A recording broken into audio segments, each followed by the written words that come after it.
at her. Let's get at her. It is another episode of the Mainly Broncos podcast, and we are excited because we have a first-time guest. We've been trying to kind of lock him down a little bit, but we were finally able to get him down. Unfortunately, it's after a loss, but I'm sure all of us are going to have a lot to say. But J-Mac, welcome to the program, man. Obviously excited to have you. You do a great show there with Denver Trav and Orange Crush Hour. Yeah. And obviously you have some history with this guy over here on the top right, but no, it's great to have you, and it's always a blast to get a chance to talk Broncos football, win or lose. Yeah, man. Hey, look, I'm glad to be on. First off, I know we have been trying to get this in for a minute now. I'm glad. I'm just glad I came on, bro. But the Broncos. It was a terrible loss on Sunday. But I'm glad to talk about it and get into it for sure, man. I can't wait. We got the Jordans back. Man, it was separated for a bit, but you gotta get the Jordans back, especially after a loss like this. I know J-Mac's favorite wide receiver did good, so I know we're gonna talk about that later and stuff. But it's glad to get back on the screen with them. I mean, it's been a long waited thing, but imagine being at the stadium like how I was. He was. You know what, bro? I'm starting to peep every time we go to the game. Like it's just always something happening. I was undefeated last season. It was just the year prior. Yeah, because I remember we dropped 70 when you was there. We got the shocking win against Tampa when you was there, and then we just suffered a heartbreaking loss. So it's like, I don't know how to feel about you when you go to the game. I don't know about that. I was gonna say there's really only one game probably on Jordan's ledger that was actually really solid, and that was that Falcons game. Last year. Because something always historic has to happen. That was a historic game against Atlanta because of Bo Nix. Something historic is going to happen. So, well, something historic in the sense of us seeing a field goal situation that you rarely see, but we'll definitely talk about that. First things first, make sure you hit that subscribe button for the MHRT Network channel. We also do a YouTube channel for Mainly Broncos that you guys can also hit up. And we're doing a whole bunch of short form content where we're taking clips from this show and we're putting it over on TikTok, Instagram. We're sharing clips on X and Twitter. I believe it's on the actual podcast and everything. But it's an exciting time for the network, and of course, the Mainly Broncos podcast. Make sure you follow the boys. Follow J-Mac, there over on socials. Follow Jordan at Jordan T. Lopez. Follow Brandon at Brandon Miller PO. Brandon, thanks for hopping in. Apparently, this headset is incredibly sensitive. You actually look like an offensive coordinator, by the way, like our own Davis Webb. Yeah. Well, I just finished moving, so the microphone is not even remotely close to set up. Hopefully, this is decent. Is it really, really sensitive? It's better now. Okay. We'll see how it goes. But no, I'm the new special teams coordinator because we desperately need one. Oh, goodness. I was gonna say it was that, or expecting a random Spider Y2 banana call, on the stream, but no, it was. They had to give me a care package for that shit. Thank you to everybody that's hopping in the chat. I see Victory Lap early. Thank you so much for hopping in. Again, also too with the stream, we are streaming on the YouTube channels for both MHRT Network and Mainly Broncos. We're also streaming, of course, on our X Twitter accounts. So we're streaming on my Twitter account. We are streaming on Brandon's Twitter account, who has decided to accept the fact that there are two Brandon Millers in the world, just like there are two Brandon Marshalls in the world. And, so make sure you retweet the boys. There's actually three of us. The third one is a member of the Lumineers. Oh, that's good. Well, at least the comment section has calmed down on your Brandon Miller. I was gonna say, yeah, stuff and selling parlays and guns and stuff. But no, anyway, make sure you follow and share the stream, of course.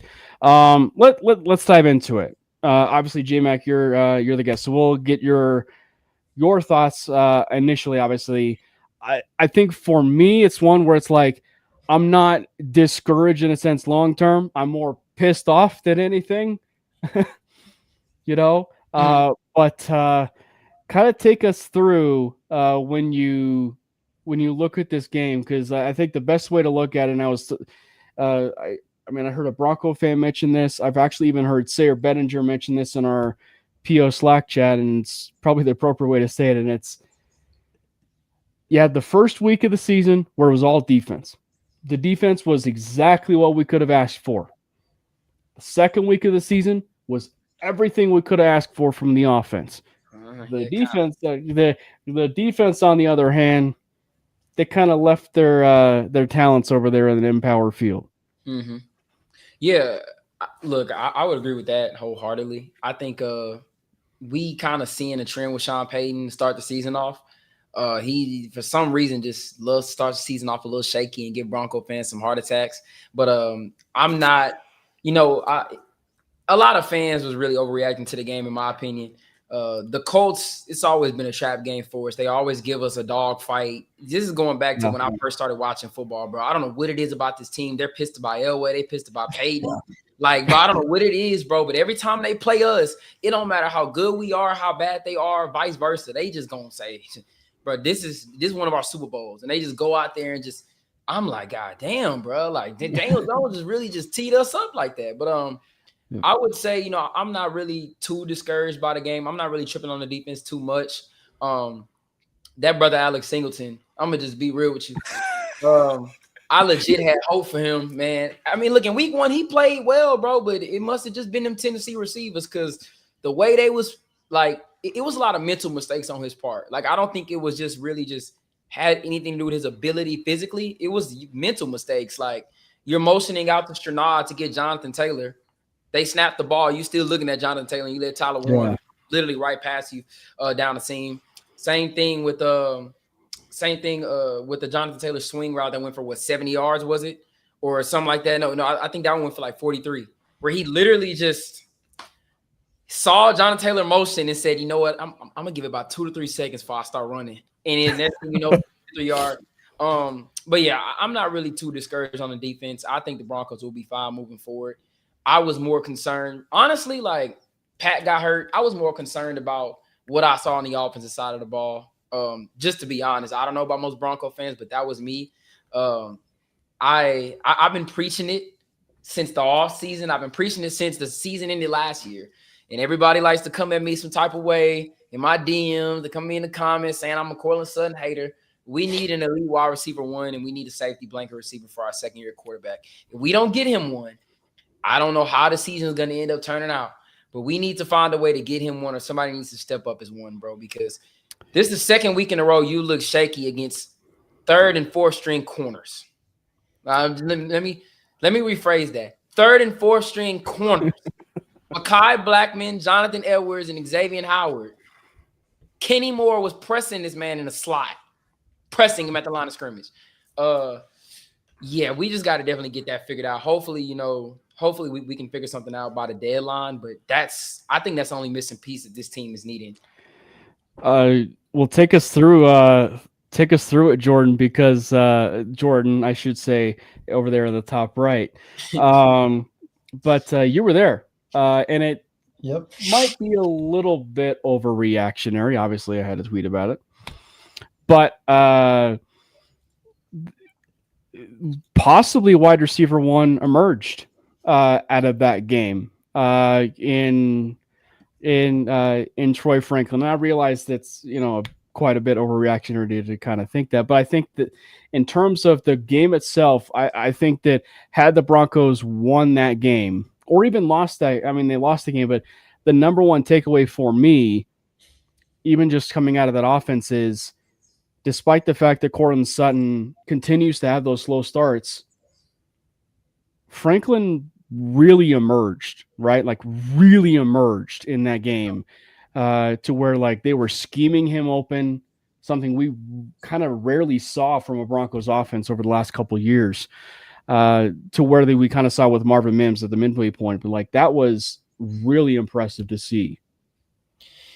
Listen, whenever I attend these games, I try to primarily look at the weapons because it's hard to look at it from like the TV copy because obviously they're not following the receivers and stuff. So when I'm at the game, I'm looking at the wide receivers, I'm looking at the secondary. I'm rarely looking at offensive line, defensive line. So again, as a guy that loves wide receivers, I'm looking at Troy Franklin, Marvin Mims, Cortland Sutton, all these guys, even like Evan Ingram whenever he lined up out wide, and we'll get into that whole ordeal in a bit. But like the way Troy Franklin was utilized, I feel like that could happen on a consistent basis throughout the whole season. Like it wasn't nothing special. I thought all the things he did was kind of within his skill set, and his skill set is a very good one. It wasn't like he was making like incredible catches and he had to work hard for everything.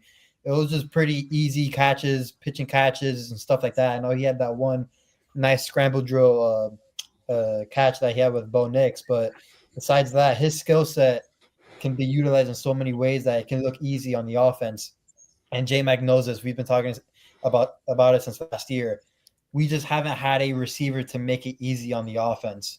Everything looks so hard. And that comes back to not having a real wide receiver one. And I even wrote about it on Predominantly Orange. I'm hoping Troy Franklin can take that step because if he does, he can be that true top dog for this Broncos offense and make things a bit easier. And I'll say this. I know I tweeted it. I even wrote about it today. I'll say it again on here.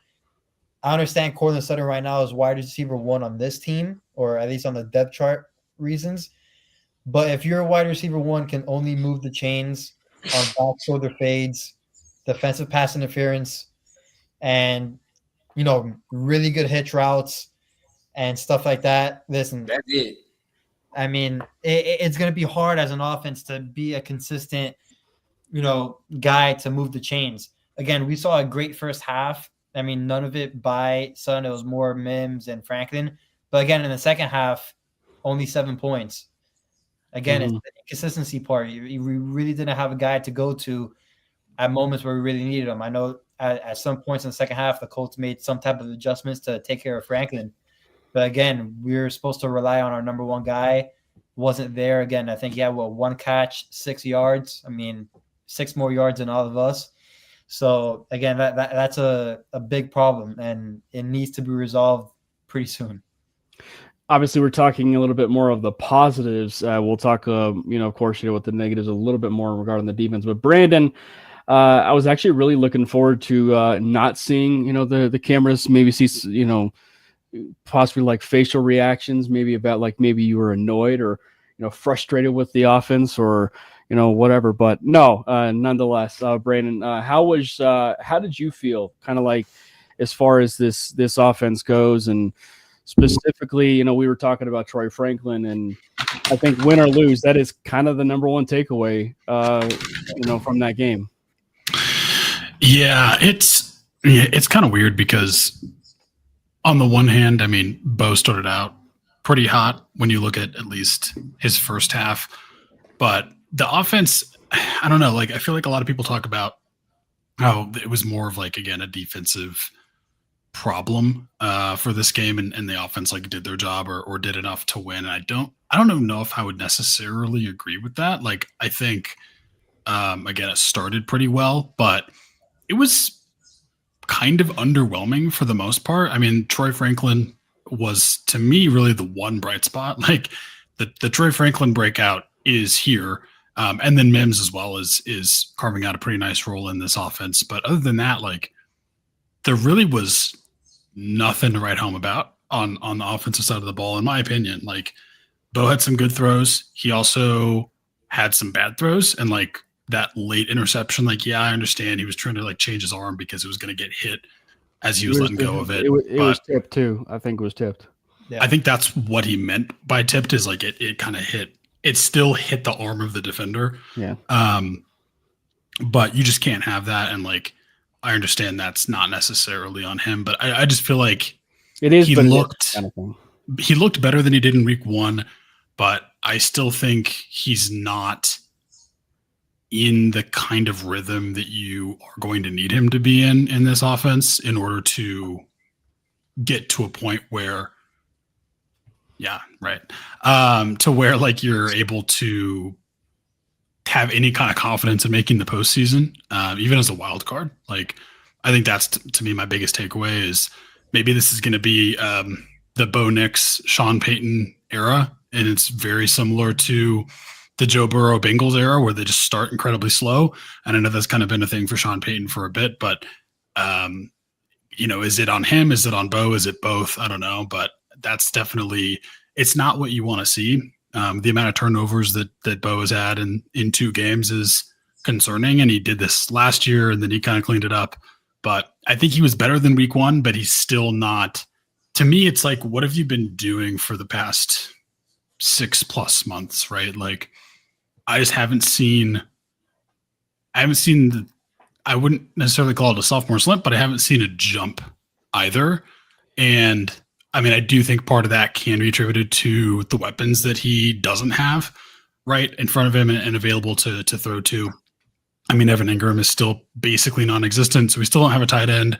And yeah, I mean, Troy Franklin being what we saw him be in training camp in the preseason is definitely a bonus, but I don't think it was less concerning, but it's still something I'm going to keep my eye on for the next couple of weeks because that needs to get, like, Bo needs to get better. Just straight up, Bo needs to get better, or we're not going to have a shot.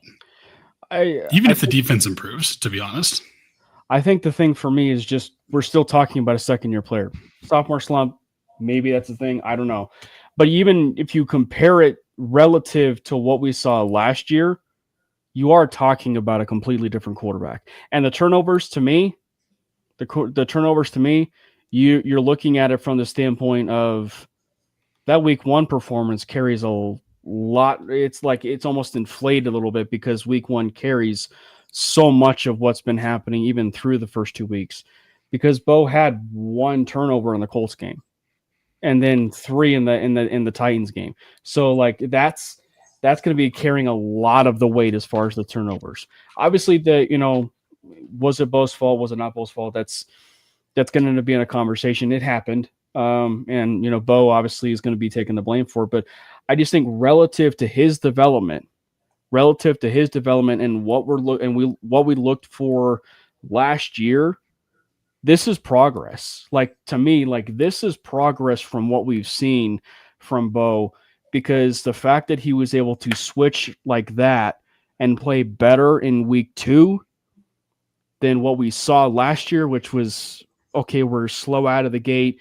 and we're getting better each week, but it's like, okay, now the lights are really cooking once that Tampa Bay Buccaneers game hit, which was like week 4, almost like week 5, right? So it's just like one where it's like, okay, like the fact that it was a bit quicker, and we are seeing Bo still take a little bit more command of the huddle and command of the actual team and making a lot of decisions pre-snap, I think is something that can't go unnoticed.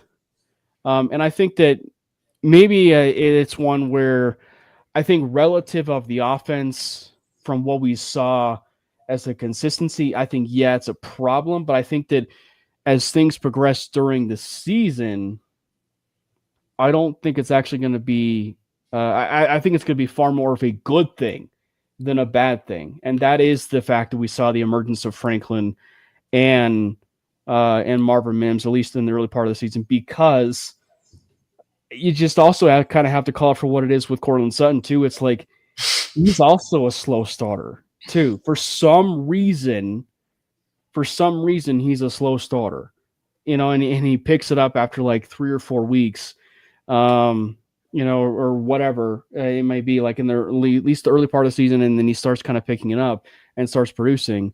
So I just think it's kind of like a mixture of like, okay, we have kind of like a bunch of slow starters.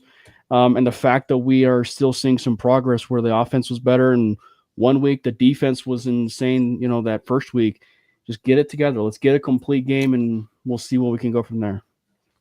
When I say that I didn't see the jump that I would expect to see, it was more to do with two specific things that were an issue for Bo last year that are still kind of an issue for Bo this year in the first 2 weeks. And I do agree. I think he understands the offense better, and I think he has more control to line of scrimmages, doing more stuff, which I like. The biggest thing is he doesn't set his feet still. I mean, he's really, really good at throwing on the run. It's actually crazy. And he's much better at throwing on the run, running to his left. That is massively improved. That long pass that he had down the left sideline, running to his left, he does not complete that pass last year at all. But he still is not getting into the rhythm you want to see him get into, where he's dropping back, setting his feet, and throwing the ball. And I think that kind of is partially to blame for the second problem, which is still the intermediate part of the field is still not the best. Week 1 against the Titans, he had 3 completions past 10 yards. One of them was a touchdown, and 2 picks past 10 yards. Week 2, he had 3 completions past 10 yards. One of them was half a foot in front, but still, and then through that pick. So I'm not saying he can't get better there, but I think those two things are connected, and that's where I want to see improvement from Bo in this offense.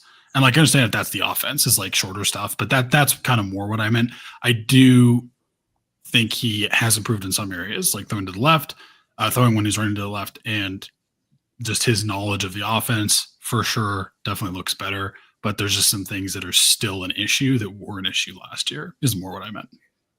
Yeah, I would say in week 1, you could kind of see they came out ultra aggressive. They came out really just abandoning the run game and was they were throwing the ball a lot. And I think that was Sean trying to see what this offense was capable of, what the playmakers are going to look like and stuff like that. And turnovers killed us because of it, honestly. I would agree with pretty much a lot of what Brandon said. I think, his biggest improvement for me is just, like you said, knowing the playbook, him audibling as much as he is. I think that's a huge plus for this offense. And a lot of the stuff he checks out of, in the Colts game, they resulted in big plays. So I do want to give him his credit for that. In terms of the middle of the field goals, those intermediate throws, that's where the safety blanket comes in. That's where a quarterback has to have that guy where you can rely on him to get open in the middle of the field. And we just don't really have that. Troy Franklin, yeah, he had a really good game, but asking a dude who's entering his breakout and making the leap as these weeks go by to be your wide receiver 1 against you could ball out against the injured Colts team, but next week you play the Chargers and it's you're going up against Harbaugh, you're going up against those young, gritty corners. It's going to be a definitely hard matchup for him. And that's all I'm saying. You got to have some type of safety blanket for him. And I think that's kind of what we're seeing in the struggles. You watch on the film, Bo's still making really good throws. Now the picks he had in the first game were bad, but all I saw was ran the ball more. It was more fair. Even in week 1, running the ball won us the game. Week 2, I thought JK was great. But we didn't even get to special teams yet. But as far as the offense goes, I just think the intermediate part of the offense, we need that safety blanket. We really do. Because, you can go watch the Rams game. You watch Matthew Stafford just comfortably making throws to Devontae Adams and Puka Nacua in the middle of the field. He knows those guys are going to be open. It's same thing in New England. It's the same thing around the league when you got that guy a wide receiver, obviously besides Philly because they just got Saquon and that offensive line. But, you look around the league and quarterbacks who have the most success, they just got that one guy they can go to on third down where it's a 3rd and 5 and you just need a quick throw. You need a guy to win one-on-one. And the Broncos just don't have that. When your number one guy, like Jordan said, he doesn't really create much separation one-on-one in the open field. And that's just you hear Bo talk about it after the game. He blames himself. He wants to get Sutton more involved. And look, I feel him. You're going to take blame for not giving your wide receiver 1 involved. But I just think of that one meme that I always see. I think it's it was a SpongeBob meme when Mr. Crab tells Squidward, how do we tell him? How do we tell him? Somebody got to tell Bo, you can't force the ball to Cortland Sutton. And I think two of his picks so far have been him trying to force the ball to Cortland Sutton when it's not really there. And you just can't do it, bro. Like, I understand you're trying to give your wide receiver one the ball, but if he's just not getting open, bro, he's just not getting open. There's really nothing you could do. You could try to throw him to get open, but Sean has to tell him, like, 14 most of the time not going to be there. You got to go. You got to look at Mims. You got to look at Franklin. You got to look at Ingram if you can. And as far as Evan Ingram goes, we got to do a way better job of utilizing him. He doesn't look great, to be honest. He doesn't look what I thought he was going to look like, but we still got to find a way to give him the ball in space. And it's sad when week 1 and week 2, when the teams are adjusting and they're putting their best guy on Troy, they're putting their second best guy on Evan Ingram, and they're putting the third best guy on Cortland Sutton, and we're still not having that success in the middle of the field. I mean, it's frustrating to watch the film, bro, because it's like, God damn, man. Yeah, and I think that probably that overarching theme of Sutton is like, it's the problem I think that we've kind of run into in terms of, I shouldn't say problem, but like the talking points we've run into with him, which is, as Victory Lap mentions, is that like he may be a wide receiver 1 here as it currently stands, but in the grand scheme of things, he's not really a wide receiver 1 as a whole. Mm-hmm. But to a certain degree, just based off of Sean Payton, he's never really had the Jamar Chases of the world, the Justin Jeffersons of the world, in his offense. He's kind of like operated it in the vein of like Thomas of the world. Like Michael Thomas, sure, but like we're talking about a guy that was like injured, and really couldn't keep himself healthy. He was productive, but if you can prolong it to be that way for, I don't know, 9 years, 10 years, like that's the kind of guy like, the Broncos really do need. And, maybe that's Troy, but I think that, wherein lies, and we briefly mentioned Evan Ingram there, is like, it's one where, look, it's way too soon to be writing something off, right? Like it's way too soon to be writing something off. And it's clear that Evan Ingram was brought in to be the Joker. His tweet was a pretty evident fact of that. I also think this Colts game was a nice measuring stick or barometer for how they can use Evan Ingram, like the Colts used Tyler Warren. Like in terms of like how they wanted to use him.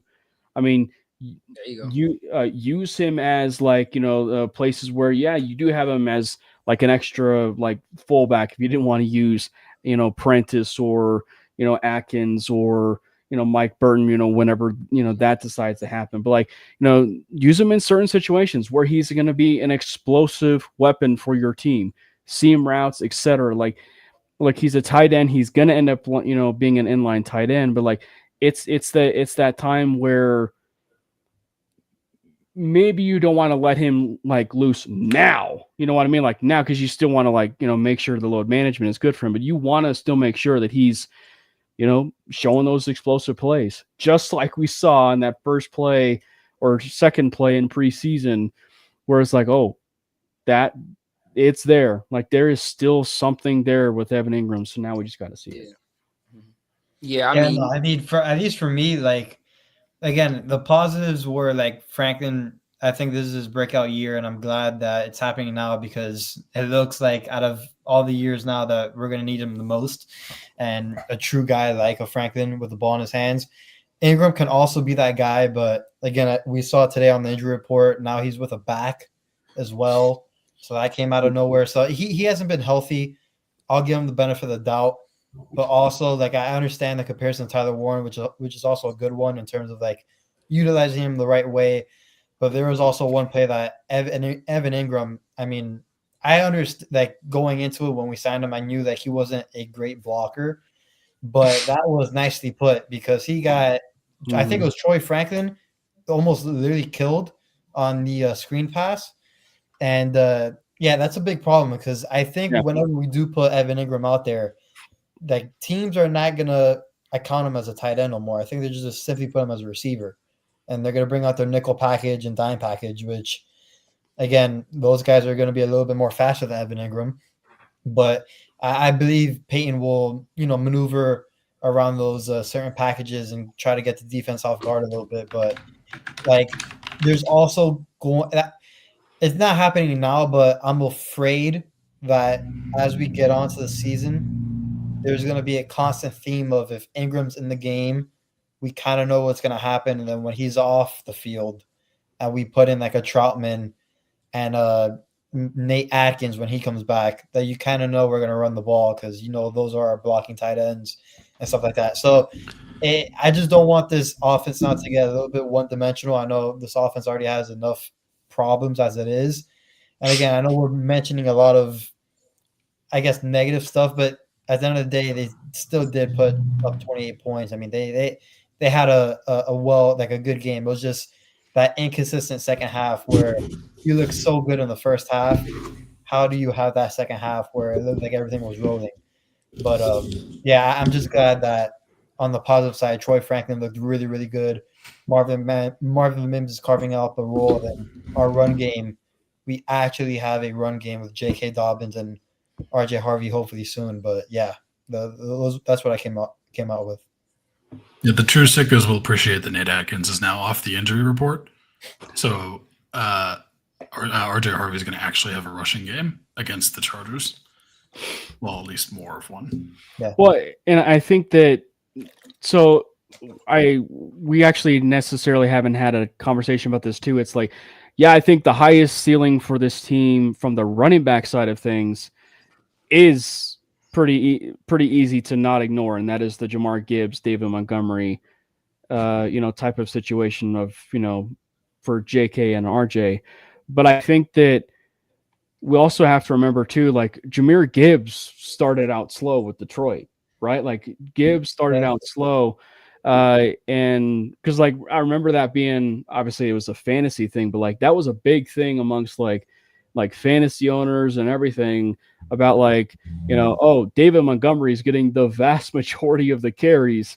Where's RJ Harvey? And I think that, at least in the early stages for JK, he's actually playing, and he's playing really well. Like he's actually playing really well. And I think that, when you think about a running game and the way things can progress as the season moves on, I think you will start to see RJ Harvey's, carries and production go up a little bit. But I think it's really nice to see in the early stages that JK looks fresh, he looks good. Yeah. And he's pretty decisive on his runs.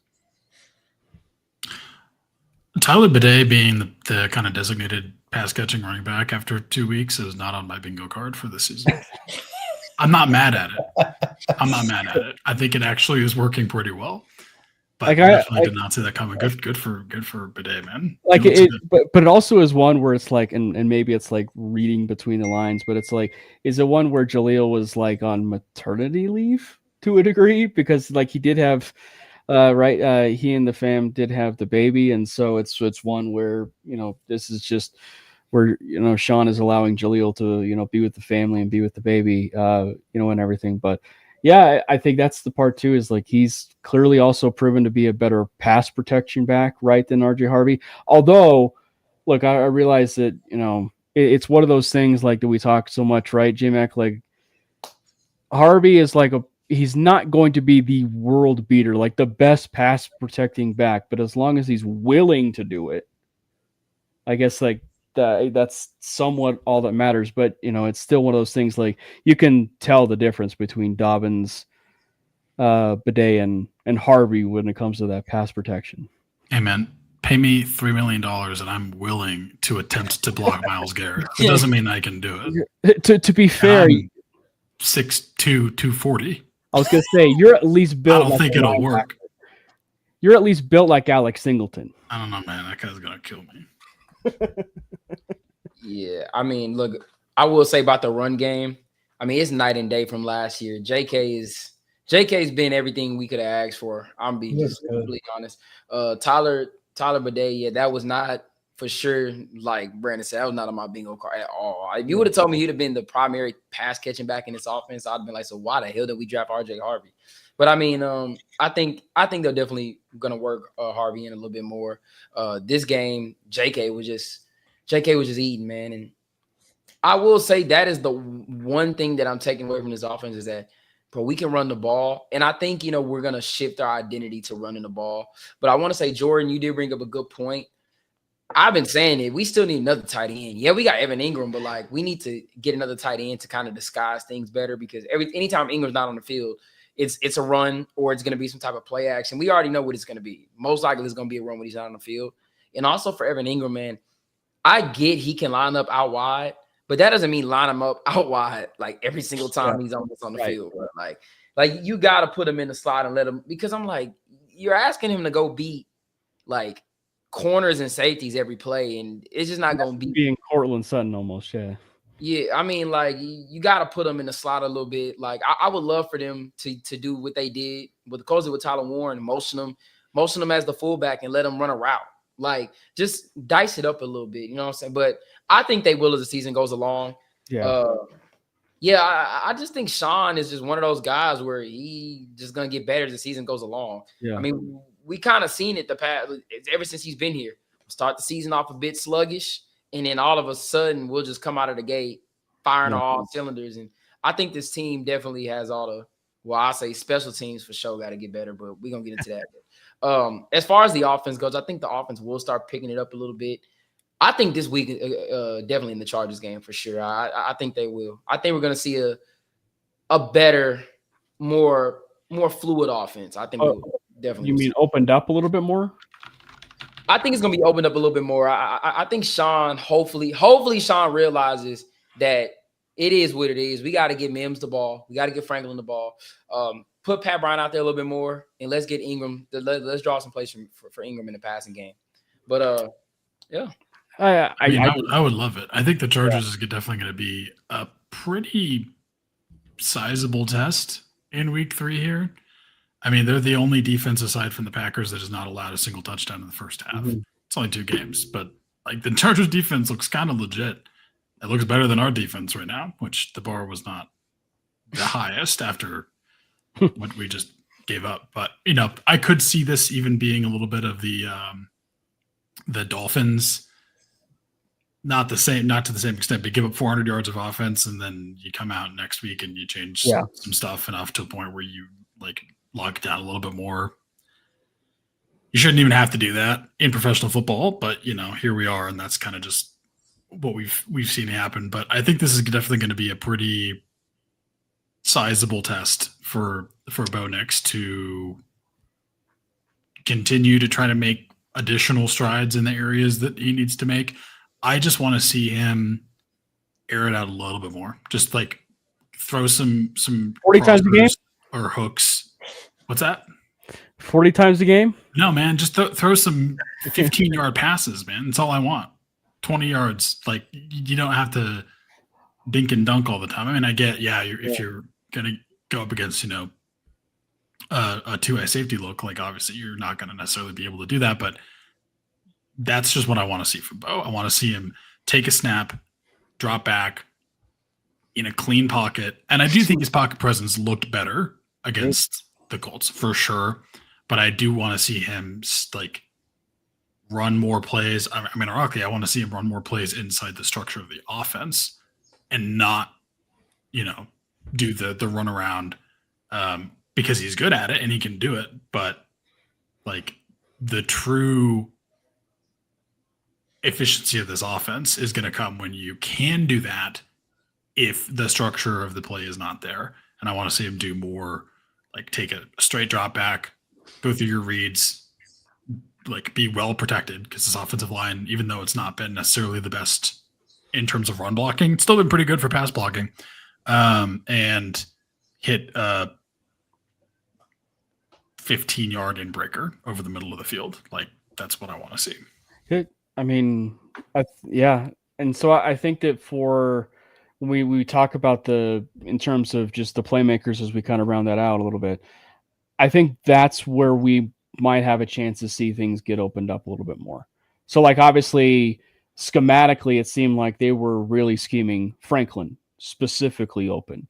I think the Chargers game is one where you will see a little bit more of not just Franklin, but Marvin Mims. And I think that actually that's like one of the best things because of that offense we talked about is that now that they were able to scheme up Franklin on some of the plays that they probably would for Marvin Mims, they can easily do some of that same stuff for Marvin.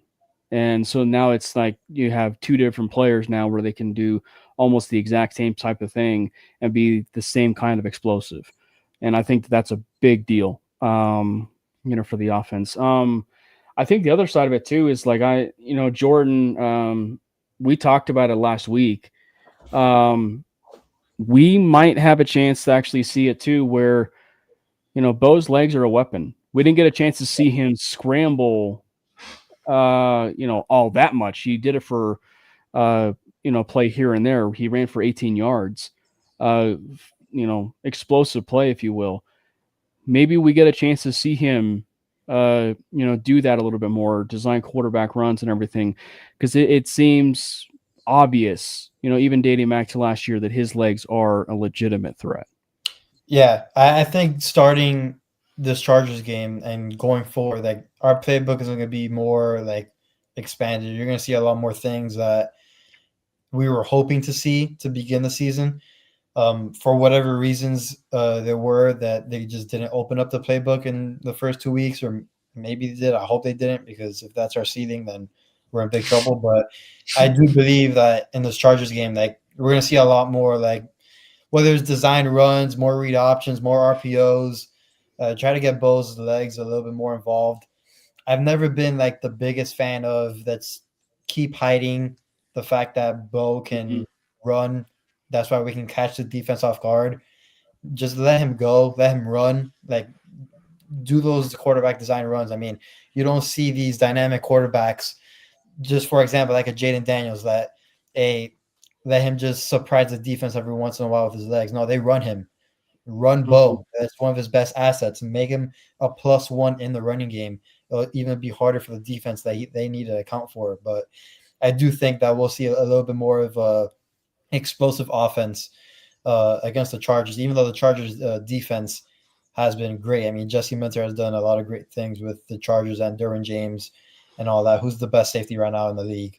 But I do believe that Marvin Mims will be a lot more involved in the game plan. We can see him get a lot more touches in this game. I think it's going to be another good game for Troy Franklin as well. And I think the run game is going to be a consistent factor for Sean Payton and this Broncos offense, which is a good thing because, again, we didn't have that all last season. And now that we have a little bit more guys stepping up, it's a good thing. And that Colts game was a big step up in terms of the offense and just seeing what we have. Because, again, one thing, we can see what we have on paper. We have to see on the field. I think with these two games now that Sean Payne has film on, he kind of knows what we have now as an offense and stuff. So I think those necessary adjustments will be made. I think the other part of it too is like for Bo, it feels like his confidence grows a little bit more when he starts using his legs. And so like when he starts using his legs more, you start to see his confidence and swagger go up a little bit more. And then that's where you see a little bit more of the aggressiveness, the deep shots, the, and stuff like that. So I think it would be really smart for something like that. Now let's talk about the stuff that probably pissed us off the most. Should we say maybe not discouraged for the entire season, but just pissed us off, and that was the Broncos defense. There's a couple takeaways, J-Mac, for me, and it's one where it's like, no, I'm not discouraged, as I said, for like a full season. But the other side of it, too, is the Colts might actually be a darn good football team under Shane Steichen, and specifically Daniel Jones, to kind of call, spade a spade and credit where credit is due. Daniel Jones played phenomenal. And for like 70% of the time that the Broncos blitzed, he diced them up. So I'm not worried about the Broncos defense, but boy, it was sure an eyebrow raiser. Yeah, for sure it was. I mean, look, I'm going to be real with you. I've said it multiple times. I think Anthony Richardson held that Colts offense back tremendously last season. Shane Steichen has always been a great offensive mind. And when I went back and watched Richardson's film, like it was a lot of his first read is always the go ball. Whichever receiver's running the deepest route, that's where he's eyeing it down and he's missing the underneath routes. Man, Daniel Jones looks incredible. I mean, I'm gonna be real with you. Like the Colts offense, you have 4 really basically kind of deep threat / slot guys. You got, I don't care about Tyler Warren is an elite tight end. Dude, Tyler Warren looks insane, bro. This and you got a top 5 with top 7 offensive line, whatever you want to give them, and you got Jonathan Taylor, who's still one of the best backs in the league. So all of the pieces are there for Daniel Jones. The defense doesn't have to do too much, but the way Shane Steichen, like the way this offense looks night and day from Daniel Jones to Anthony Richardson, just goes to show how great of a play caller he is, and just that this offense is ready just to unleash. Like they got 4 guys over there. Like I thought it was gonna be a little test for us, but we didn't have an answer for it. We tried to run man coverage, we got diced up. We tried to run zone, we got diced up. The only time we had some success is when we played all 4 corners on the field with Miller, Barron, Surtain, and Raleigh Moss. And I'm not gonna lie, Alec Pierce was, my God. I mean, he had Raleigh Moss stressing, and I've been telling people about this Colts offense. I'm like, they're sneaky good. If it wasn't for Anthony Richardson not being able to just go through his reads and not be able to process day one information, I honestly think this team could have been a playoff team. I mean, they walked into Denver last year, and if it wasn't for Jonathan Taylor having a mental error that he's probably never done before in his career, they leave out of there with a win, and they probably may make the playoffs. So I wasn't all too surprised that we lost the game. I was just surprised that, like, damn, like, they offense looked flawless. Like, I mean, there was punted. Yeah, like there was times in the red zone where, we held up, but bro, I mean, they looked like a well-oiled machine. And Shane Steichen and Daniel Jones, I don't see them just falling off at some point during the season. The way their division is looking, it's wide open with the Texans being how they look. Yeah. I'm gonna just be real. In their comp, bro, you just beat Denver. This is a team that was projected to have the number 1 defense, and you stomped on them. You put up 29 on them. Like, and yeah, the Colts snuck out of there with the win. They did, because that was some old, man, that was ridiculous. But they snuck out of there with the win. But I'm gonna say Daniel Jones looks, him and Shane Steichen, they look good. And we've seen this before in the NFL. All it takes is fit. Even when you draft a QB in the league, everything is about fit. I mean, we're seeing that in Chicago with Caleb Williams. I mean, I'll be real with you. Like, it doesn't matter who you bring in for your culture. You can't change a culture. And if you can't just adapt winning to a franchise, guys aren't just going to succeed. And we're seeing Daniel Jones go to it. Shane Steichen, where he's had success with Minshew. You've seen him when Flacco was in there last year. The offense looked night and day compared to Richardson. And we're seeing him. I mean, he's got everything at his disposal, to be honest with you. Like, yeah. Even if guys go down, you got good backups coming in. If Tyler Warren's go down, Mo Alley Cox, he's not nothing to write home about. But, like, for a backup, it's solid. You got Jonathan Taylor. He looking like he back in his – he's looking like how he looked about 3 years ago. I mean, he looks – Yeah. I mean, so I was more on that side of thing. Like, the Colts aren't a team to just – like, if anyone – I'm going to be shocked if they just fall off a cliff. Like, if they lose the next 3 games, I'll be shocked. Yeah, and I guess that, that's the thing, Brandon and Jordan, is like, I know J-Back mentioned Alex Singleton at the top, but it's like, I think that's like the one part that is like the discouraging part of all this is like, this defense, like, I'm not discouraged long-term about this, but I am meaning the defense, but I am discouraged about possibly one side of the ball. And that is that linebacker side. I do think we will be seeing Greenlaw at some point. But it's just the allegedly the Singleton stuff is really concerning. Yeah, it's bad. And Vance Joseph got out coached. I'm gonna just sit here and say it. He for sure did get out coached. But he always does it against premier offensive play callers. He will tend to get out coached, and we saw this straight up when in the first drive of the game. Y'all go watch all 22. I don't know what possessed this man to say, Brandon Jones, you're going to be guarding Josh Downs. But, brother, Josh Downs had like 50. I think he had like 60 yards on the first 2 drives of the game. I was like, bro, you got to get Brandon Jones up off of him, bro. He's getting cooked. But, I mean, this is something. But Vance, look, he adjusted. But, yeah, Shane Steichen ran laps around him. I'm going to be real on. He ran laps around Vance Joseph on Sunday. It was a clinic. You guys talking about Alex Singleton? I'm over here thinking like, bro, Justin Cernant, man. They're both just. He's over here making business decisions in week 2. I cannot think of any other way to describe what happened on that pass to Tyler Warren down the sideline. Which, like, putting Justin Strnad on Tyler Warren, first of all. Real quick, how many of you guys had very quick images to Bucky Irving on that? You know, like when Bucky Irving, I remember that. You literally just destroyed Alex Singleton on, you know, his juke. Like it was. Wasn't that the play where Singleton tore his ACL? It might have been the play where I think he did tear his ACL, yeah. But it was just you had Justin Strnad going one way, Alex Singleton going the exact same way. That was literally literally a picture of what that linebacking core is. And I think that like that's the thing, right? Is like Singleton is like he's a serviceable starter, but also when I say that he's a serviceable where he's replaceable. Very. You know, and Justin Strnad, I don't want to be too harsh on the guy, but it's like he showed who he is, right? Yeah. Like he's just a depth linebacker, you know? And it's one where it's like he can blitz. It's just one where it's like the Broncos have a decision to make. And once Greenlaw does come back, it's like there's a green dot conversation because Alex Singleton has the green dot. And the moment he doesn't have the green dot, frankly, is the moment he probably should be off the team. Lord Jesus. Dude, has linebacker become the right tackle position on the defense? Or quarterback, for real. Right tackle. It's just, I feel like we've been saying we need a linebacker for a decade.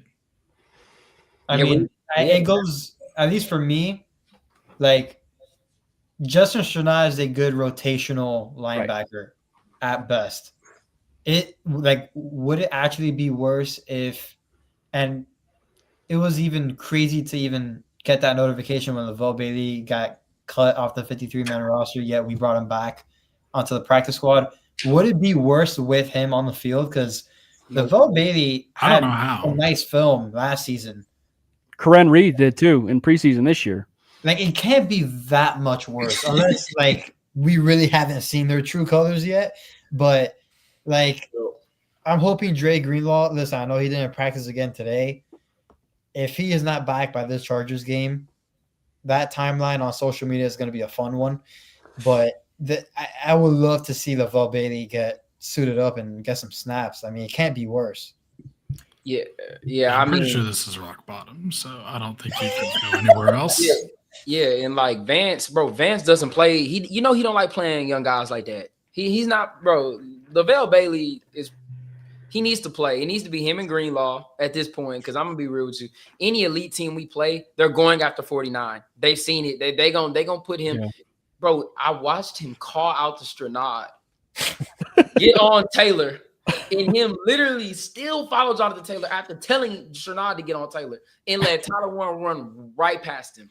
I mean, I was like, oh my God. In the play where he gave up the 68-yard run to Jonathan Taylor, dude flat out tripped. He just, I don't know what happened on that play. I think he tripped over Cooper's leg, but bro, you literally had the gap to yourself and you just fell. Like, I mean, it was definitely a terrible game for him. But yeah, we need Greenlaw back ASAP. I ain't even gonna say we need him back. We need him to finally suit up. Like, I get the first 2 weeks of the season, we had the Colts and the Titans. I get it. They didn't really think we were gonna drop any one of those games, but bro, we gonna need you this week. Yeah, that's I don't know if he's playing, man. It's a divisional game today. We need you. Sorry, go ahead, Jordan. No, I was just saying, like, it's the Chargers. It's winner gets first place in the division and would probably have a pretty good grip on the division for a few weeks. I mean, Greenlaw has to at least suit up. Do you guys think? I mean, he didn't practice today. Well, but I get veteran practice as a Wednesday. You never know. Well, but I was gonna say, like, to be fair, I think Greenlaw has like missed every single Wednesday. I think, like, as far as a practice, like that's even when he's been healthy. Like he's missed, I think, Wednesday break.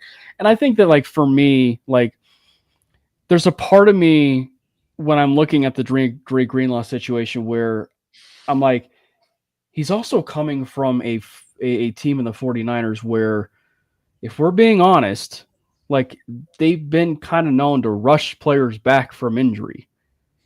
And they've been injured a lot, right? The 49ers have been injured a lot. And, so Christian McCaffrey's banged up as of right now. Kittle is obviously banged up right now. And then they put Greenlaw back in at the latter part of this season, or the latter part of last season, if you will. And so I think that, obviously at the end of the day, it is vastly more important for Greenlaw to be healthy. But I think the other side of it is they do need him in this game. But I think, as we kind of look at it, even from the Charger side of things, it's the running game also is not great for the Chargers right now. It actually looks really bad. Not to say that things can change.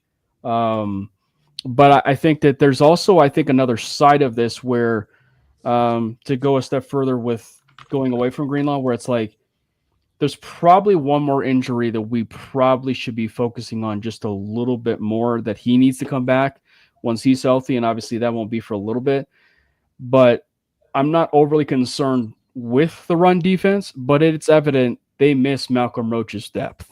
Man, bro, it's crazy. His impact is when he when he got hurt, I was like, damn, that's gonna hurt a little bit.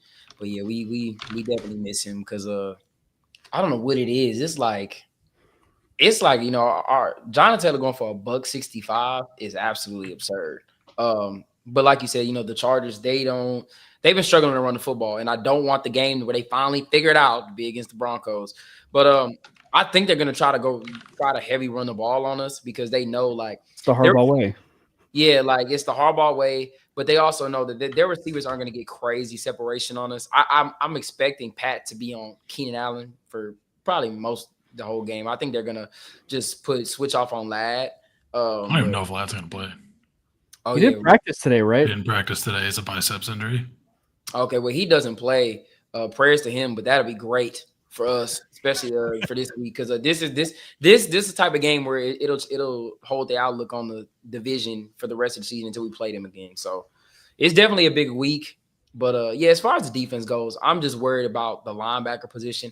I think our secondary is going to bounce back fine. Yeah. I think Vance really went into this lineup not expecting the Colts to be this good, and that's on him. You got out-coached.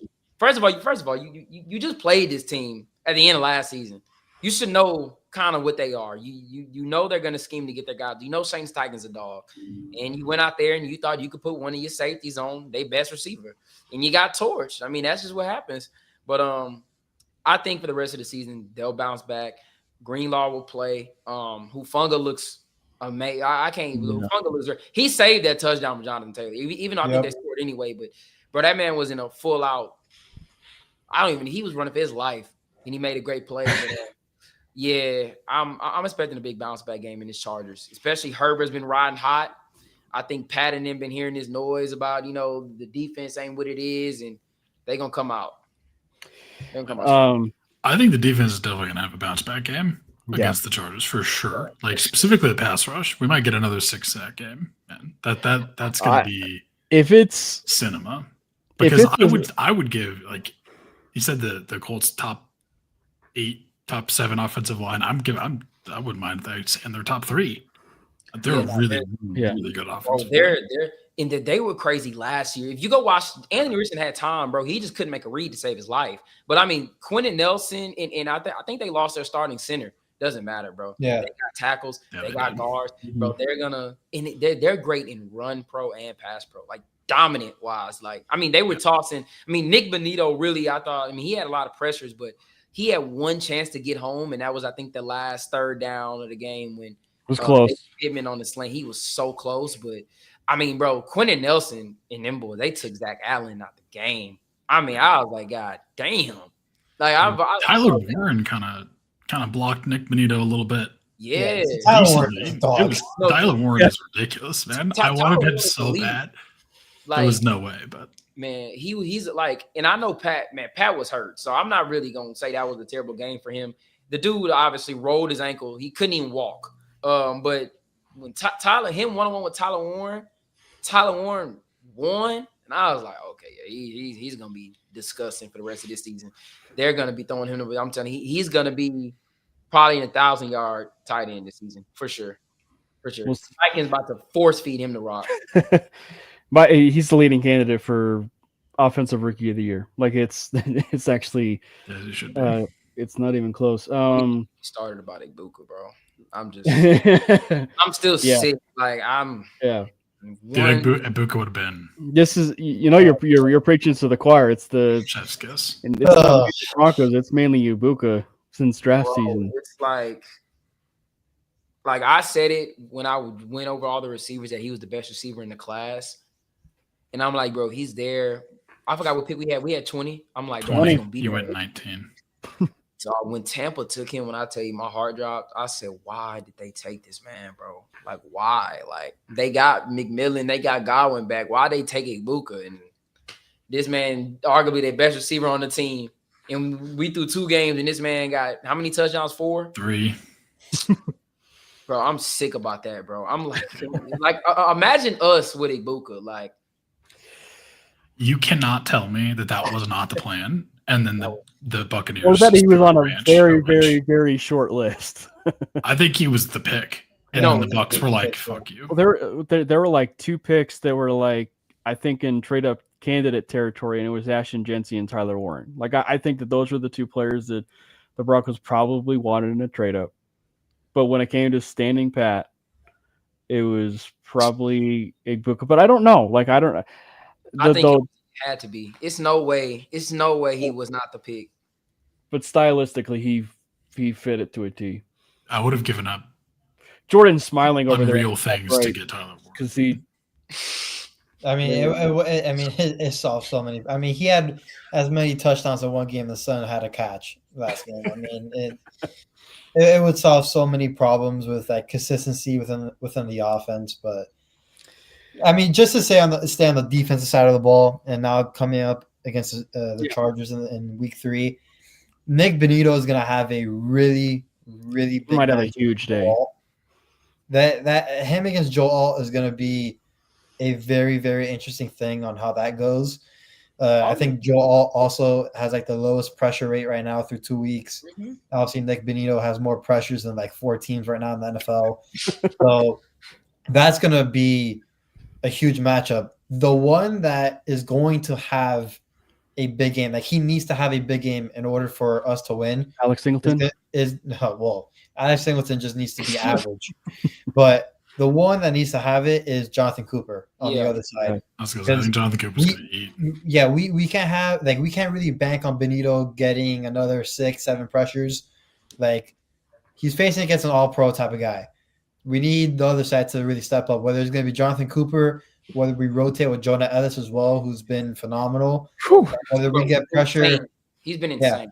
Whether we get pressure from the interior as well. I think Zach Allen should have a good game as well, but we really can't bank on Benito having another monster game. It's gonna have to be guys like Cooper, Ellis, Zach Allen, even guys like DJ Jones every once in a while getting in there. So we have to bank on those guys.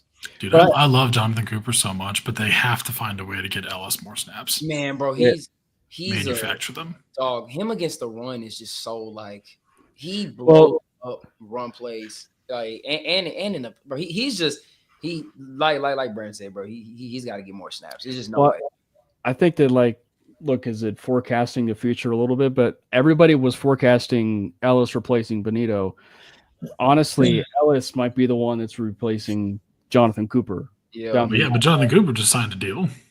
I know, but I'm just saying, like in the grand scheme of things, that's probably the one that you would be wanting to look at. But I just think that one where I think they do get a lot more pressures on Herbert in this game. And, I think that, Herbert, he can move around the pocket every once in a while, but he's also been known to take sacks, right? Like he's been known to take sacks. And I think that one area where I think that the Broncos might get a little bit more creative here is I know we were talking about, possibly Benito on Joe Alt. I think they might actually mix it around, specifically. Yeah. Mm-hmm. Specifically like mix it around where, they'll actually free up opportunities for Benito, free up opportunities for Jonah Ellis, free up opportunities for Jonathan Cooper. We might even get a chance to see some NASCAR packages, if you will. So I think it was the game last year against the Chargers where we saw Benito and Cooper on the same side. Yes. Of the right. I think that was the same game too. And obviously he's not here, but that was also, I think, the game where Drew Sanders ran up the middle and sacked Justin Herbert. But like him, bro, Jesus, he's eligible, I think, to return week 6. I just need that brother just to stay. Can you give me 10 games, bro? Please. That's all I need is 10, bro. Damn. But so I think when you do look at this Chargers game in general, Chargers Bronco game, it's gonna be a dogfight. Like I will say, I'm expecting like a Big Ten football type game. Like it's gonna be ugly. Like it's gonna be like a game where I think it might. And my thing is like I think it's gonna be low scoring. If it's high scoring, I'm gonna be really surprised by it. Yeah, me too. And I think that it'll favor both teams, of course, if it's a low-scoring game. And I think that, as much as I think that Justin Herbert and Bo Nix to a certain degree, specifically early in his career, have shown to be efficient quarterbacks, right? Like efficient decision-making quarterbacks. I think we see a little bit of some decision-making problems with Justin Herbert in this game. And I think that the Broncos kind of take advantage of it a little bit. I don't know about turnovers and the points, but I think that there's a very real chance Herbert gets 2 turnovers in this game. Yeah, I could definitely see Herbert. I don't know. It's something about us and SoFi that I just feel really good about. I just got that feeling the fans gonna take it over. I got a feeling that, just like you said, you took everything I was about to say, Cam. I mean, I think they're gonna definitely move Benito. I don't think they're gonna let him just go 1-on-1 with Joe off the whole game. I think they're gonna definitely move him around and get him on that other side and let him feast. But I definitely think it's gonna be one of those games where it's gonna be tough for the Chargers to put up points. And I'm more comfortable, I will say, our offense against their defense than vice versa. I think that this is going. I mean, because to be honest, we should have beat them the last time we played them in SoFi on Thursday night. I'm still sick about that game. I still cannot believe that we found a way to blow that game. But I definitely think this is going to be one of those games where everybody counting out the Broncos. Everybody is, all ready to write us off. And then we're going to go in there and handle business. And I think it's going to start with the defense having, like Brandon said, I've been saying, man, it's going to be a big bounce back game. I could definitely see Herbert turning the ball over, though. I don't know if it'll be picks. He's playing too much at a high level right now. I don't think he's going to throw any picks. But I could definitely see us getting He's due for one, though. He's due for one. I could definitely see us getting home and forcing some fumbles, though, for sure. Yeah. And Justin Herbert looks insane. Yeah. So good right now. Like, I hate it. I actually hate it. But I definitely think the defense is going to have, for sure, a bounce back game, specifically the pass rush. I mean, I think Nick Benito is going to eat. I think Jonathan Cooper is going to eat. Zach Allen is going to be pissed, which you don't want Zach Allen to be. So it's going to be a good game. I guess I'm a little bit more worried about their defense. I think Jesse Minter is like a very good defensive coordinator. And I mean, it's kind of that, is he good? Is he not good? Kind of game with Geno Smith right now. I mean, like for a bit there in Seattle, he looks really good. And then like he just looks like absolutely terrible and atrocious to the point where like Seattle fans wanted Russ back, which like, did they not watch Russ for the past 3 years? But whatever. Or dogged us when we were. Yeah. But Geno looked so bad against the Chargers.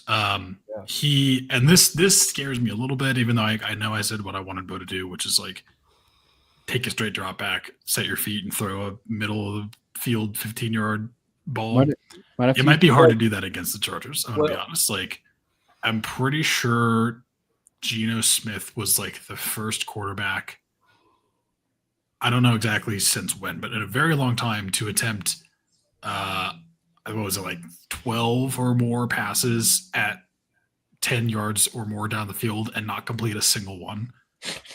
Is crazy. Yeah, I mean, I will say Khalil Mack is on IR.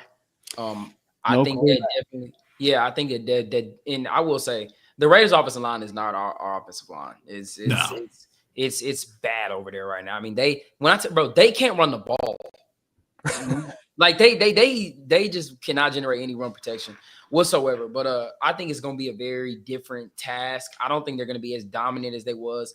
Definitely getting home like they were against the Raiders. I think the offensive line is way better, and it's no Khalil Mack. I think Bo's gonna have some time, like he always does. I mean, offensive line is incredible. I want to give him a huge shout out. I mean, Ben Powers is definitely having himself a great start to the season. McGlinchey too. Yeah, McGlinchey. I mean, I would like, bro. Bo he be having almost all day to throw the ball. I mean, Jesus makes me sick. We just need a guy. But I mean, yeah, like I definitely think as far as their defense against our offense, I think it's going to be a way different story than it was against the Raiders. Yeah. Jordan over there. Yeah, I mean, in terms of how like this game's gonna go, I believe it's gonna be a dogfight as well. It's a classic divisional game. I do believe that the defense has a major bounce back game. I think everyone should expect that, knowing the guys that we have in the locker room. In terms of the offense, I do believe this is a very heavy play action type of game. Which, by the way, and I know J-Mac knows because I've talked about all year last year, the best offenses come from under the center and utilizing play action a lot. I think this is the game where you finally do that the majority of the time. We've been running the ball pretty well. We're going to, or at least we should expect the Chargers would want to stop the run first. And that's where you hit them with a heavy play action, take some shots down the field, hit your intermediate guys over the middle of the field and stuff. So I do believe that we'll see another step in the right direction for the offense. I think as the season progresses, it'll just be step by step by step, and which is a good thing. But I do believe that defense shows up and then offense takes that next step, and we get some big plays. I will say I don't think the Broncos are being swept by the Chargers this year. I mean, I think it's pretty evident it's going to be split. Like it's going to be a split one for the Broncos and Chargers this year.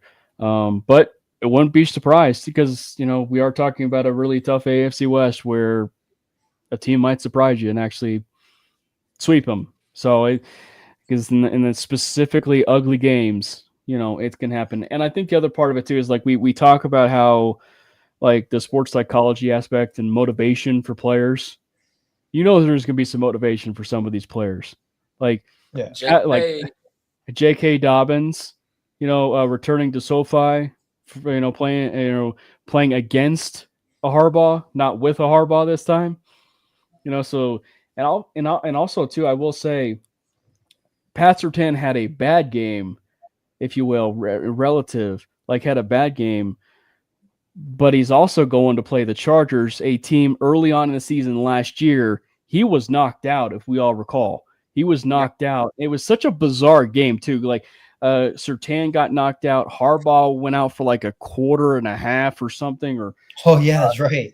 And that was like early on in the season. So I just think PS2 is going to have like, I think he's going to be pretty extra motivated for this game.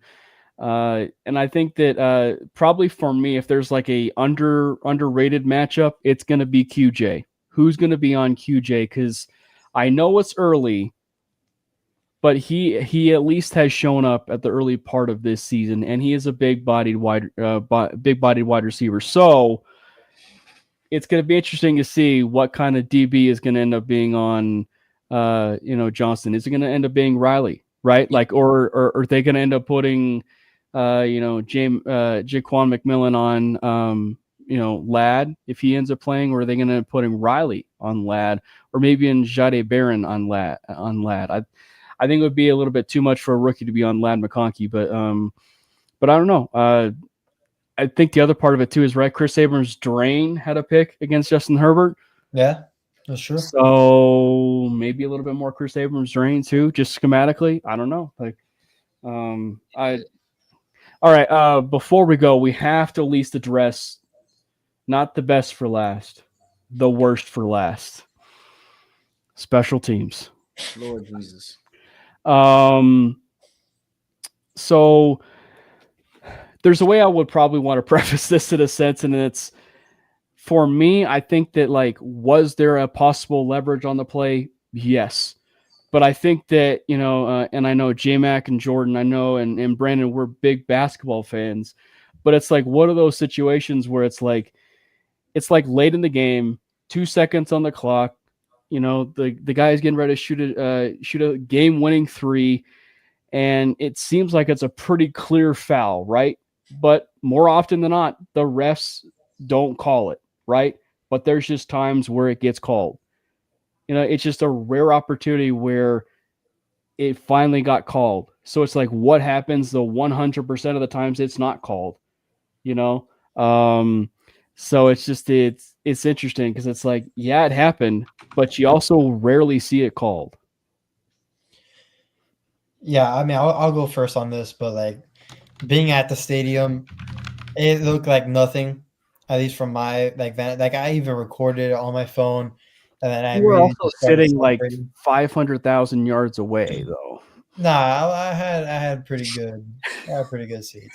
But like at the time being, obviously being at the stadium, like I had no idea what was going on. There was a good 5 to 10 seconds where we were 2-0 in my mind, and then 5 seconds. all I hear That's is fans coming just behind. saying, yeah, and all I hear is fans just saying there's a flag, and I just don't understand. And then looking at the replay, this is my thing. I understand why it's like why it was called, Yeah. because the way it was like how it looked. But if it has no impact on the kick whatsoever, I don't think that needs to be called. And again, looking through like a Broncos fan vision and eyes, of course I'm gonna say that, but like it had no impact on the kick. I saw Pat McAfee talk about it with AJ Hawk and some former NFL players. Like they were even like joking about like, yeah, that was leverage, yeah, but like deep down inside, like that you don't call that. You Like sure about that? Because McAfee's a Colts fan. no, but he was joking about it with AJ Hawk. I mean, they were like that's a tough one to call. So it was interesting to see former players talking about it, and then just seeing the reactions on social media and everything like that. Even though when Will Lutz missed his kick, which was I don't Voodoo. know what voodoo magic was in that stadium, but that ball was going straight down the middle, and then it just Bro, took not for real. It just took I've never seen anything like that. Like, because I watched the kick, I'm like, what? Aren't they in a dome? Like, yeah. what the Yeah, hell's going on? there was no air in there. That all the windows were closed. I can't confirm. But man, I'm like, bro, how did the ball just hook? Like, I mean, it was straight line and then just said, fuck it, I'm not going through the Yeah. right. like I guess I know a lot of people Yeah. say like Will Lutz, whenever he kicks, he has like a natural draw on his kick, but that wasn't just like a draw. That was a pretty big, like out of nowhere, really quick. But yeah, the leverage call was bad. I know Sean Payne took the blame for it, and As he should. was trying to take the heat off of Dan Rizzi and the players, but I don't know, man. Trying to have a defensive stunt on the line like that to try to block a 60-yarder. 60-yarder, yeah. I don't know. Yeah, it's just it's bad coaching at the end of the day. It's bad execution. It's bad everything. Yeah, regarding that Lutz field goal kick was like Brandon on the number 1 tee box. I mean, that thing was shanked. I mean, I will say for I me, refuse to answer that. It's one of those things where I was upset about it and I wasn't upset about it because they did commit the penalty, but it's like you call it in that moment. It's kind of like I don't It's know. like the basketball stuff, right? Like calling it last minute. You know what I'm saying? It's like, it was a flag, but it's such a like petty flag that, in 99% of other games going on is not being called, and you decide to, in that specific moment, to alter the game, you're gonna call that, you're gonna throw that flag. I mean, it is what it is. They still shouldn't have leveraged or whatever the hell they did to touch the center. They still shouldn't have done it. Just to be more disciplined in that, but it was a petty call. As far as the Lutz missed field goal goes, I mean, that was just unfortunate. Like, I will say I'm a firm believer in he got one more. You miss one more big time field goal, my guy. You. I don't know. The Jordan said there's some voodoo magic. I don't know, bro. But if you miss one more 40, it's really a chip shot, bro. It was not that long of a field goal. It was shorter than the one Schrader kicked. I think that's his name. It was 42-yarder, right? Mm-hmm. Yeah, nah, bro. You can't miss no 42-yarder in a dome, bro. Isn't it weird too for Lutz? Because I think isn't he one where, I mean, it's relative. Like we never really have, kicked field goals in NFL games, but it's like relative in the sense like he's far more accurate of 50 or more than he is like in 40, right? Like I hate those people, man. So it's just it's kind of crazy. But yeah, I don't know. I think there's also probably another thing that at least needs to be addressed, and it's week 2. Obviously, Rizzy has been heralded as a special teams guru. I have to preface it that way. That said, though, even despite the fact Sean Payton has been heralded as a special teams guru at times, this is what now the third special teams blunder for the Broncos. Like you had the famous one. So yeah, I mean the punter looked like crap in preseason, and then he comes out and he looks great, and then the kicker is all of a sudden looking shaky. So I don't know what the hell's going on. I just know they better practice and get this shit together because we can't be having those special teams mistakes. Marvin Mims muffed a kick, all pro, just out here randomly muffed a punt. I mean, it's like the most random shit didn't happen these first 2 weeks. I'm like, bro, what the hell is going on? Like, it's mistakes that we haven't made in a while. It's crazy. It's incredibly frustrating. Are we worried about the special teams on Sunday or no? I can't not be. Well, I'm gonna be honest. You gotta be, because Harbaugh is one of those old school coaches. Harbaugh will get the ball if they get the ball at the 10. Oh, brother, he's playing check move for that field. If the Chargers get the ball at the 10-yard line or they get bad field position, he's gonna intentionally punt and try to pin you. Like he loves to play chess moves with special teams. So if your special teams is not flawless against the Chargers, or at least remotely close to being on your game, oh yeah, we're gonna lose. The other part is Cameron Dicker is the most efficient, right, kicker in NFL history. So, it's one where it might actually end up being a weapon, for the Chargers on this. Yeah. Me personally, I think we'll win it. I think the last time we played it, I would say the 2 games last year, Pat gets hurt in the second game. They get that absolutely bullshit, fair free kick, whatever the hell that was, where he got another special teams blunder. Bro, bro, so I'm hoping that this time we play the Chargers, it's not some Disney Channel bullshit that happens and it's the reason why we lose the game, bro. I'm like, can we just get them up out of here, bro? Because I'm be honest with you, we match up well with the Chargers. It low key should be a going there. Let's just handle business and get up out of there. But you never know with the Chargers. Always something happening. I'm like, we going into halftime. Good lead, yeah. Hold up, flag on the play. Chargers gonna attempt a free kick. What the hell is a free kick? You get to just run and kick the ball as far as you can, and hopefully it makes it in the field goal range. Nobody can block it. It's the most insane shit I've ever seen, bro. But as far as ending on a positive best note, if you will, with special teams, we touched on it briefly. Jeremy Crawshaw, dude really turned it around. I think every single punt has been inside the 20. So, talk about turning it around. Okay, some voodoo shit going on. I think they replaced him. They put someone else in his jersey. Yeah, I'm like, bro, how shanking in the preseason to just coming out in the regular season, no problem in the world. I'm trying to figure out, was he just bullshitting on purpose? No, I'm being for real. Because, he was hustling. Yeah, he was just yeah, I'm gonna just, I don't really give a fuck about this game. I'm just whatever. Or it's like if you're a golfer, it's like, I'm going to practice my flop shot, or, I'm going to practice my fade or my draw, I'm just going to, he's practicing, certain things on his punts or something.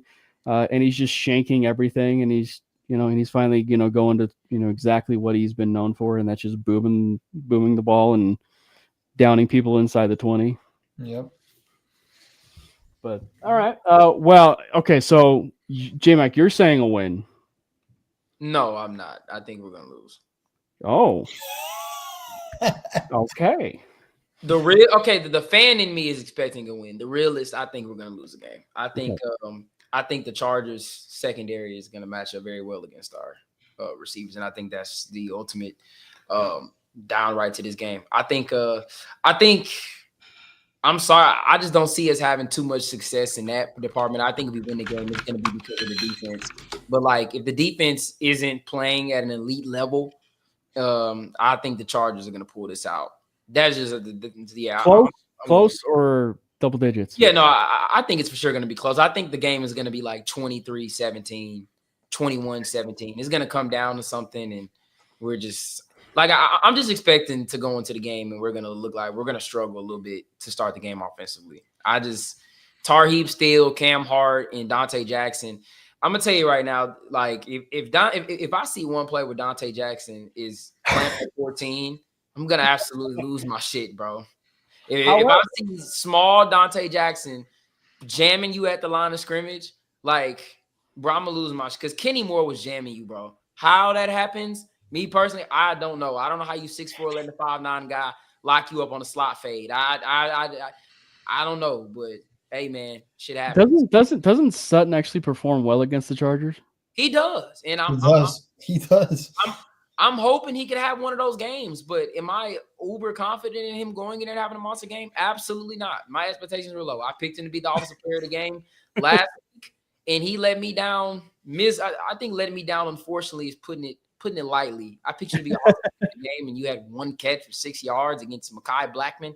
Yeah, I'm gonna be out for you in this one, for sure. I think you need to pick Quentin Johnston as the offensive player of the game. Yeah, I'm hoping Riley Moss it's a curse, man. Bounce back game. I think he will, though. I think he will against Quentin Johnston. I'm not too worried about Quentin Johnston. I mean, what about you, Brandon? You're a Justin Herbert truther. You've loved him since day one. Obviously, it's one where I probably am reading between the lines here, knowing you, and it is not a Denver Broncos win. No, I don't think so. I think it's going to be closer. I think the defense is going to be good, but Justin Herbert is on an absolute tear right now, and Bo is not. I do think it's going to be better. So, hopefully, evil. It's going to be. Rance is it like so evil? It's true, man. Justin Herbert has been amazing, and Bo Nix is not. That's just the pain in my voice. But I do think it's probably going to be – I think it's going to be competitive, but I think we're going to lose.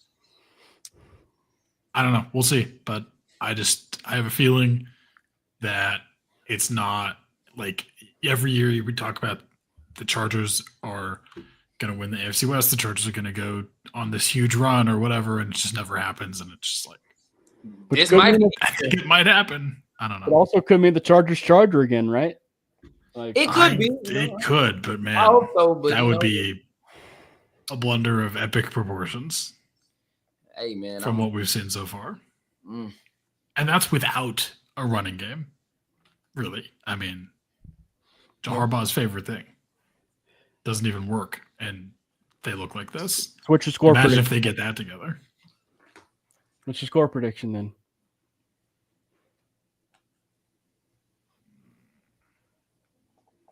24-17. Okay. I was expecting. I don't think it's going to be high scoring. I mean, that might even be a little high, but I think it's going to be close. But there's going to be it'll be competitive, but not necessarily close. Yeah, I just want to put this out there. Rookies tend to usually have a really great game, especially offensive rookies against the Broncos. So I'm expecting Marion Hampton to have his rookie showcase. Tyler Warren did last week for sure. Could you imagine though for the Broncos Twitter community?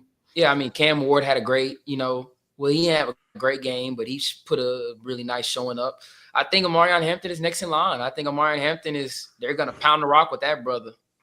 If Amari and Hampton and Trey Harris both show up, I'm gonna cry because I love both of those players, and they both went to the Chargers.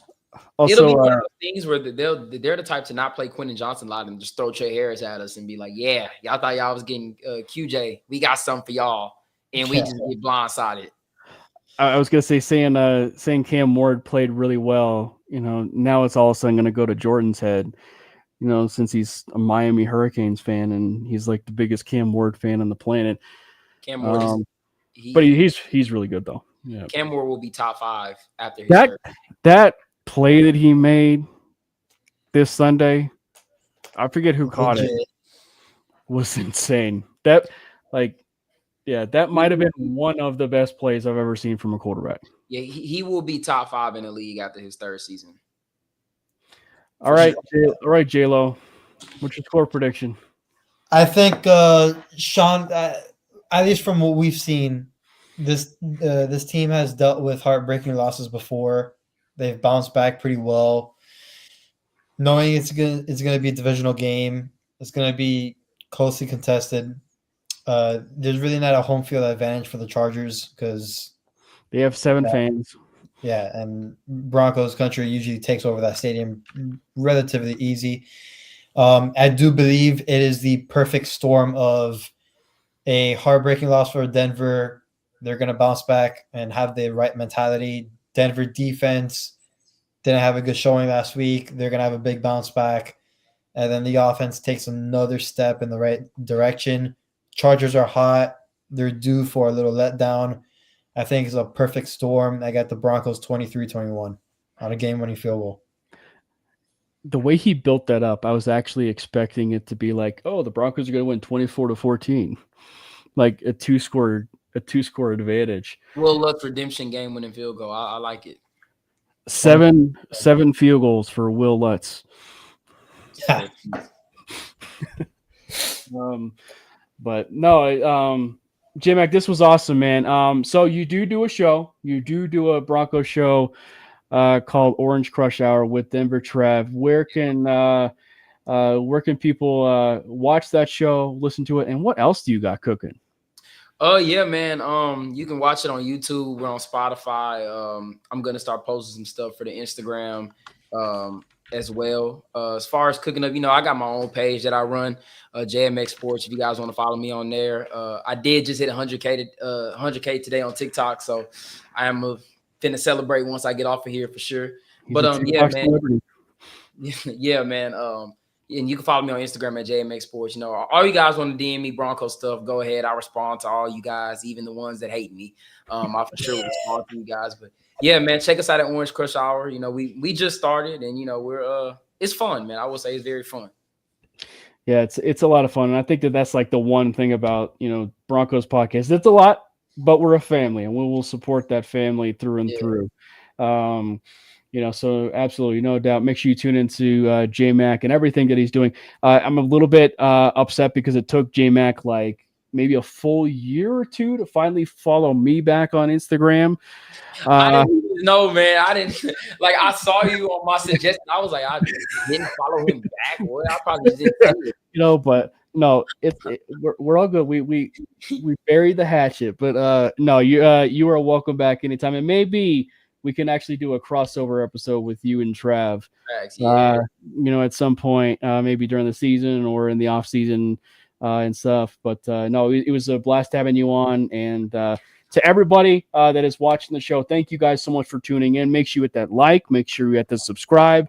Subscribe to the MHRT Network page. And this is a reminder once again that we are pushing to 2,000 subscribers by the end of the year. I know we're at 1.5. But let's get to 2,000. Obviously, we just started the Mainly Broncos YouTube channel. So make sure to subscribe for Mainly Broncos. And we are doing short form. We are doing short form content of clips from like shows like these. You actually might get a chance to hear clips of J-Mac rambling or Jordan rambling or even Brandon rambling about how good Justin Herbert is. We might actually, get a chance to even, talk about me in a golf game from this episode. So make sure you get a chance to see that over there on Instagram, TikTok, Of course, we post some clips over there on Twitter as well, which is at Manly Broncos. So make sure you tune into that. And then until next time, hopefully we're talking about a Denver Broncos victory. Let's go Broncos! God bless Bo Nix! Fast lane when I pass in the street, bag of money in the passenger seat. Tempo's been asking for me on the road from the west to the east. Way up, I might never come down, cause the coast racking up the flame out.